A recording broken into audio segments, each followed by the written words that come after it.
Hi, it's Jolene from the Best Vinyl Cutters, and I am so excited because I'm going to help you unpack your new Cricut Maker today. We're going to set it up, we're going to do that first test cut. So a lot of people get stuck when they get their machines. It's exciting to buy it, it's super exciting to receive it, and then the machine arrives and we all tend to freeze because we have no idea what to do next.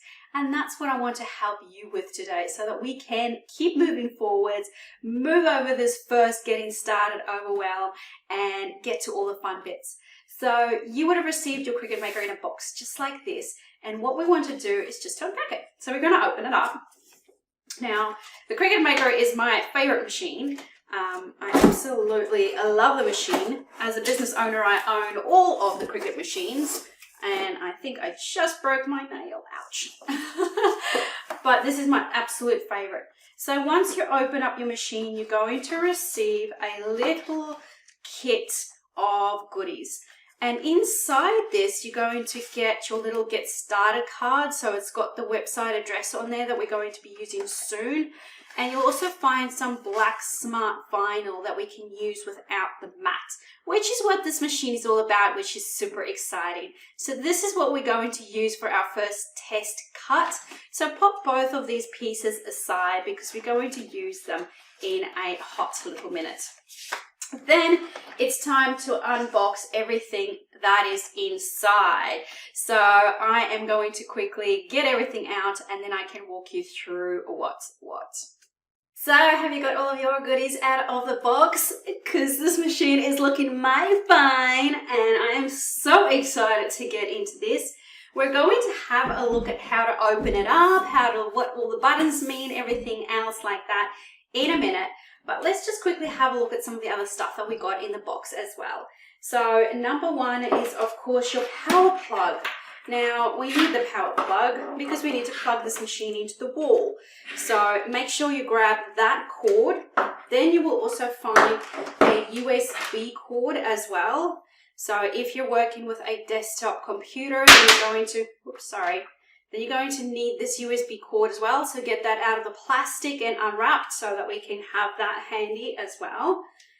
Then, of course, we get a few materials as well, which is pretty exciting. So if you've had a machine before, you would know that the previous machines came with a Cricut mat. This baby doesn't come with a mat because it has the ability to cut matless. The thing is, though, it can only cut matless with the Cricut Smart materials, which is a big pain in the bum because most of the materials you use will probably use a mat. So I do highly recommend you purchase at least the green standard grip mat, but the green mat and the light blue mat is probably the ones that you will use most often. But for today's tutorial, we're going to use the smart materials, so we don't need a mat just yet. So inside you will find a few bits and pieces, and this is going to be enough to get started with your first project, which will be in a different video. I'm going to walk you through what to make first after we get everything set up and get our first test cut done. So inside your little pack, you're going to find some smart iron-on vinyl. So that's iron-on is something you can put on fabric, like a t-shirt, for example. We have got a black removable smart vinyl. So this is more like a sticker. It's got an adhesive to it, but it's removable, which means that what you stick it on is not going to last forever. We can take it back off. So you can put it on something like a window and have a themed decoration like for Christmas or whatever, but you can actually take it back off afterwards. It's not going to be stuck there permanently. So that's what the removable is. For the removable adhesive vinyl, we also get some transfer tape, and that's used to use, and the transfer tape is to move your decal from the paper backing on here onto the surface that you want to pop it on. So I'll show you how to use all of this in the next video, which is about your first project.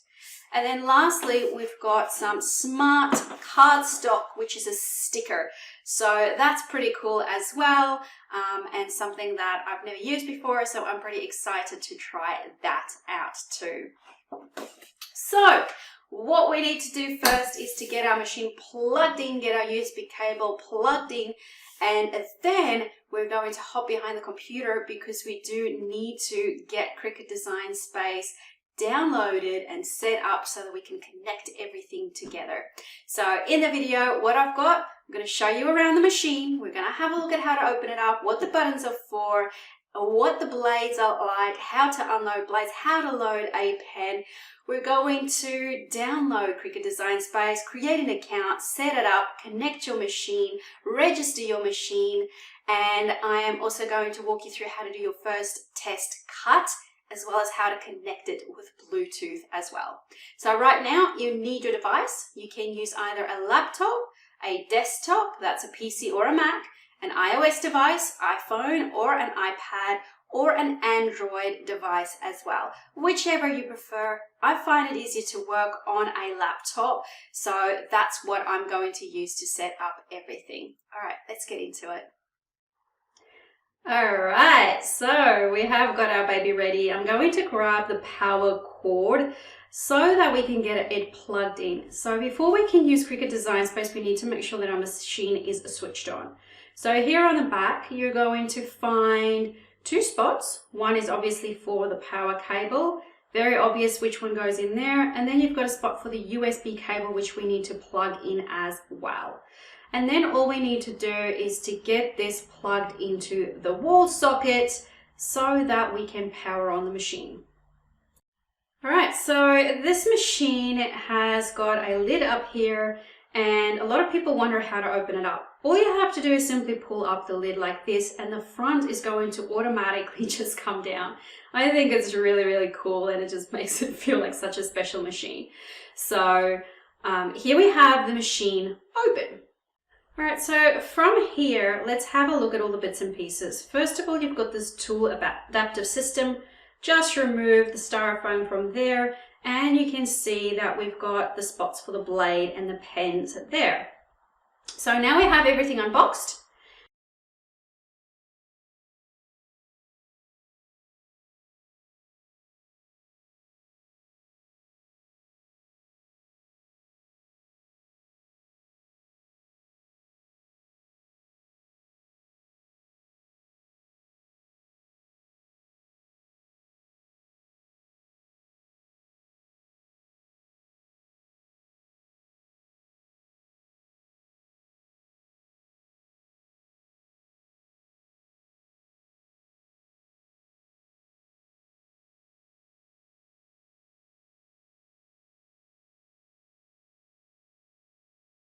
So let's get to know this machine. So first of all, you'll see that here on the side, we've got a little area where we can store some tools.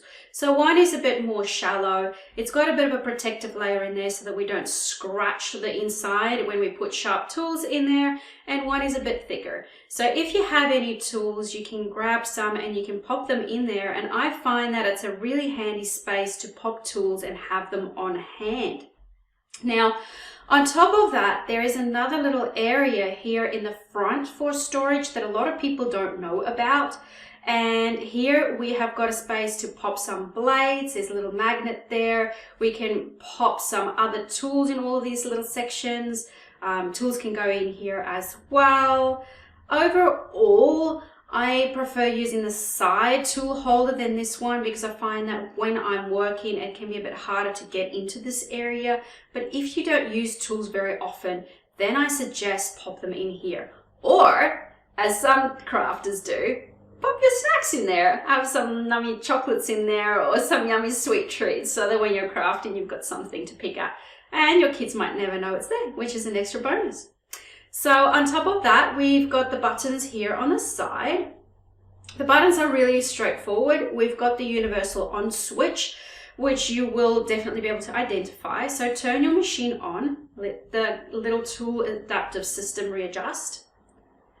Then we have two little arrows here, which indicates forwards and backwards. And that's what we're going to use to load our materials. You've got a play button, very standard play button like you would know from remotes, and a pause. These buttons have changed a little bit from the previous machine. I think they've made it a lot easier to understand because they're just symbols that we all know so extremely well from TV remotes or whatever it is. So yeah, they're also, as soon as we use them, you'll see that they're going to flash, and the flashing indicates press me, press me. So Cricut has done a fairly good job of making it as simple as they can for us to use this machine, which is really, really cool. So the next thing we need to do is to actually get our software downloaded. So we can't use this machine until we have Cricut Design Space up and running, and we need to connect this machine to the software so that it knows which machine we've got, and it can adjust our blade settings and how hard it cuts, how much pressure it applies when it cuts, etc. So let's do that next. So grab your device, whether it's a desktop, a laptop, a iPhone, Android, or whatever else, so that we can get started.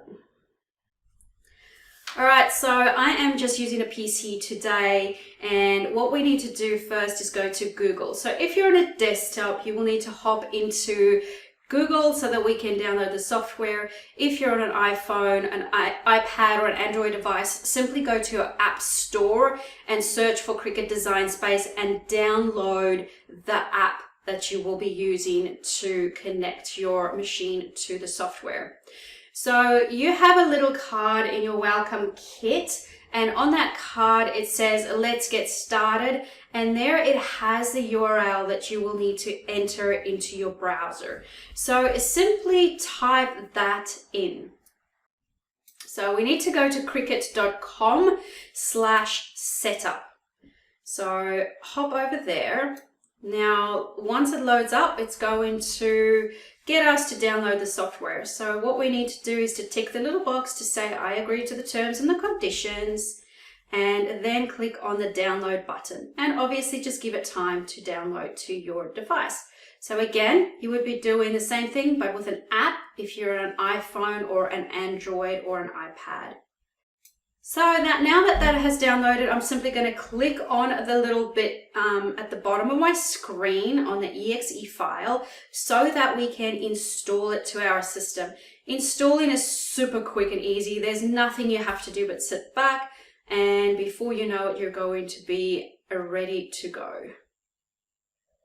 So from here, we're going to get our welcome screen, and we're going to click on Product Setup so that we can set up our new machine. And then what we need to do is to create our account. So you would need to pop in your email address, your password, your first name, your last name, your country. Select whether you want to receive the newsletter, as well as tick the box on the bottom and create your account.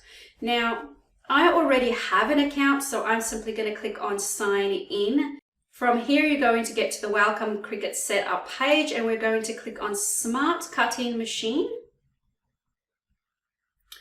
Then you need to select your cutter, Cricut Maker, and it's going to give us some tips. So here we can see that we need to have our machine quite far away from the wall. And the reason for this is because the material or the mat will go into the front of the machine, go out the back, and move backwards and forwards. So if we pop it right against the wall, it's not going to have any space to go, and that's not going to be good. So make sure you've got it at least 10 inches away from a wall. That's about a ruler space if you need to eyeball it, just so that we've got that space that we need to use the machine. Next tip is showing you how to plug in the machine. Now we've done that already. And then we also need to plug in the USB cable and connect that to our machine, to our desktop as well. Once you've done that, you need to make sure that your machine is switched on, and this little node maker found will reload and actually find the machine for you. There we go. And so once it's done that, we can click on Continue. So if there's any updates, it's going to happen here. I have an update, so I'm going to click on that, and I'm going to wait for it to do what it needs to do.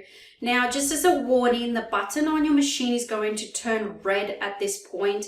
Don't freak out. That's perfectly normal. It's showing you that it's busy doing something. You can't use the machine at the moment, and it needs to reboot the machine as well. So just leave it to do what it needs to do. Once that is ready, we're going to click on the next button again.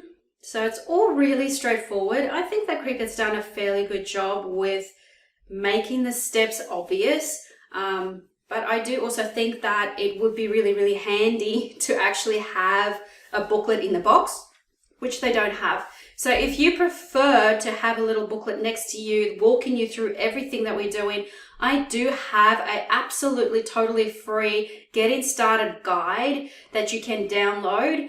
And in there, it's got all of these steps of my video, plus it's got some extra cheat sheets and stuff in there, which is really super handy to have as well. So right now we need to make a test cut. You can pick any of these images, it doesn't really matter which one. So the one that takes your fancy, I'm just gonna go with the crown and click on next. So here it's going to show you a few more tips. This is all about how to load your blade, which is actually already loaded up, but I'm going to show you how to do that anyways. And it's going to show you how to load up your smart material, and it's going to show you which buttons you need to push. So I'll show you all of this though. So let's move back to the Cricut Maker so that we can actually have a look at what's happening with all of these steps. All right, so what it basically showed us is that one of these spots in here is where your blade lives. Now, for interest's sake, let's quickly have a look at what we can do to swap blades if you ever get to the point of buying some. So first of all, there's a little clamp that we can just pull to release, and now it's opened up. And from here, we can just grab the blade out. Keeping in mind, obviously, the blade on the bottom is very, very sharp. So we want to grab it at the top. And now if you had other blades, you could simply pop the blade in place, close the clamp, and you are ready to roll. On the other side, we have a clamp that holds pens, your scoring stylus, if you wanted to use that. And in order to use that, we simply open it up again. So it's not going to open up quite as wide. We're going to grab our pen, and your pen has got a tiny little arrow notch on it. We're going to push it in so that this disappears, and that's how we know that it's gone in far enough. So I'm going to just simply pop it in to the top and give it a push, and I'm going to hear a click. And you will see that the little arrow has disappeared. Now I know my pen is inserted deep enough, and I can close it, and I'm ready to go. So very simple to use. It might look like it's a big deal, but it's not. To remove it, you can simply just pull it out, and it's as easy as that. All right, so let's grab our sample material. So remember, you had your sample material in this white little box that you got in your machine. There's a tiny piece of black smart material there, and that's what we're going to use. So what we want to do is here on your machine, you will find that you've got some notches. If that's the right word. So you've got some little white things here, and we need to slide our smart material underneath that. So it's really straightforward. It's as simple as that. Okay. And making sure that we push it up to our roller here, but don't push it too much that we're going to go skew. So it's important to keep it nice and straight. Now on your machine, as I said before, you're going to see a flashing button, which is telling you what to do. This button moves the material in and out of your machine. So we push that, and it automatically pulls my material right into the machine. So your machine might adjust the material a little bit, let it do what it wants to do. And now you will see that our play button is flashing, indicating this is the one that we need to push next. So push that, and now we're just going to wait for it to cut. It's as simple as that. It's pretty magical, right?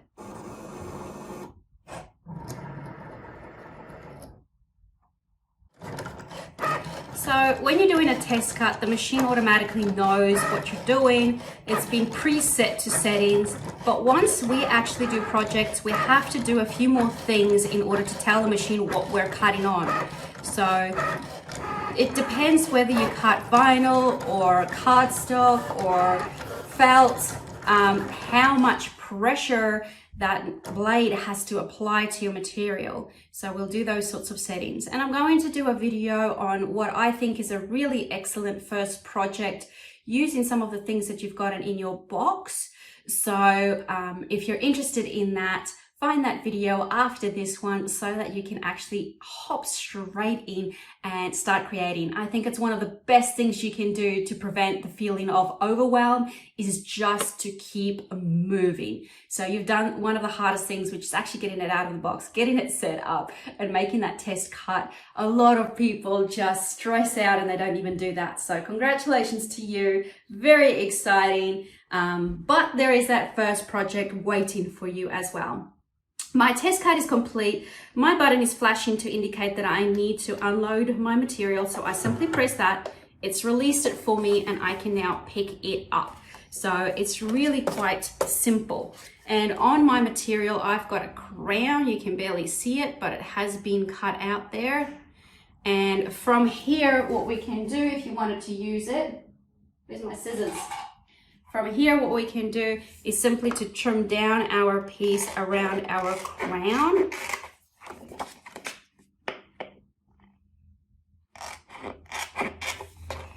So that we can keep the rest of the smart material. Smart material is a pretty pricey material, so hold on to the rest, don't throw it away. And I'm gonna close my machine up. So let me just show you that actually. So in order to close it, you bring the bottom up first and then we bring the top down on top of that and it just all snaps together. So now we have our crown and we can go ahead and weed it. To weeding something means that you're going to remove extra pieces of vinyl that we don't want. So all the excess vinyl that we don't want, that's what we're going to remove. Now, I was trying to pick it up with my fingers because I know that so many of you won't actually have the tools for this, and I am really struggling. So what I suggest, oh, there we go. So it is doable. You can do it. It's just a lot of effort. So if you have nails, you can try that. But if you've got a needle, go and grab a needle because it's helpful to have something sharp that you can just pop underneath the surface of your top layer of your material so that we can use it to pull it back. Or if you have bought the Cricut basic tool set, it is a very, very valuable tool set to have, really handy, and it goes a long way. All right, so from here, what we want to do is to simply pull back our material. So you just pull back all of the top excess and it's going to leave that beautiful crown or whatever shape you actually cut out. That's going to leave it behind. From here, you really do need something sharp. I think it's pretty much impossible to do this with your fingers, but we need to pick out all of those inside bits as well. So having something sharp makes it a lot easier, right? So you can go around and actually apply. You can go ahead and pick out all of those bits and pieces. If you find it pretty frustrating working with smart vinyl, I think smart vinyl is much harder to work with than normal vinyl. So you might want to leave the smart vinyl for now. If it frustrates you, give it a go first though, and grab some normal vinyl from Amazon. There's some really great packs that you can buy. That's not Cricut brand, it's just more generic brands. So have a look at the reviews and stuff like that to see which ones are really popular. And if you grab that, then I find it's a lot harder to cut, to weed, which is what we're doing now, as well as actually transfer from one surface to another surface. So you would also need to buy a mat if you're doing that, because remember, your machine can only cut smart materials matless. So I think it's a bit silly that they didn't give you a mat, considering most of us will probably use normal materials in order to cut. Yeah. Great, I'm done. I'm reading upside down for you guys over a machine. And there I have my crown. So that is your first cut done. You've already learned how to swap blades. I showed you how to do that. I showed you how to load a pen, how to unload the pen. We spoke about all of the storage areas. We spoke about the buttons. We looked at the software We made our first cut. We've also learned how to weed something and what it means to weed something. So I do believe it's time to go back to the software so we can have a look around there. And then after that, I invite you to join me for your very first project as well. All right, so let's set up Bluetooth so we can get rid of this cable. So go to your desktop and into the search, I simply type in Bluetooth, and that's the easiest way for me to find my Bluetooth settings. So from here, click on that. I'm on a PC, so if you're on a Mac, this might look a bit different. Make sure that your Bluetooth is switched on here. And from there, we're going to see if we can find the machine. So make sure that your cutter is switched on as well. All right, so you will find that there will be some devices that automatically come up on your screen. That might be one of the devices that you can simply click on. If your Maker 3 does not come up, you can also click on Add Bluetooth or other devices up here. So I'm going to click on Bluetooth and I'm going to wait. Oh, my machine's actually switched off, so that's probably why it's not working. There we go, and now it comes up, so I can simply click on that. Once we do that, my machine is ready to go. It might pop up a box asking for a PIN number. It used to on the old machines. So if you need to enter a PIN number, the PIN is 0000. So just 4 zeros. So really, really easy. And you click on done. So now you can remove that extra cable and your machine will be able to talk to your desktop machine, whether it's close by or not as close by. It does a fairly good job. So there we have it. We can go back to Cricut Design Space and you can have a little bit of a look around here. However, I'll show you around a lot more in this area in the next video, which is all about your very first project. But you can have a bit of a scroll around and have a look at some of the projects that you can make. You can either pick a pre-designed project like these ones here, or you can make something from scratch. Now, obviously for the very first project, we're just going to select one of these that is actually pre-designed because it makes life a lot easier. We can also go here on the left-hand side to this little hamburger menu, the 3 lines, and we can go down there to our Cricut Access. So on Cricut Access, if you haven't taken up the option to take a trial, so when you created an account, it would have asked you if you wanted to do a trial. But if you didn't do that, you can go to Cricut Access there and actually grab your trial so that you can try out any of these projects absolutely for free. And I really do highly recommend that. If you don't want to pay for the Cricut Access, pop an alarm on your phone so that you can come back and cancel it after your trial, but it's just a really, really handy way for you to actually try out Cricut Design Space and use any of these projects that exists on here, or most of them, which are free anyways. So that's it. I will see you in the next video where we're going to be making a first project, which will be using the black smart vinyl that's in your box, the transfer tape, and we're going to pop a nice beautiful design on a white mug, which is pretty exciting. So I'll see you in the next video. All right, that's it. Bye for now.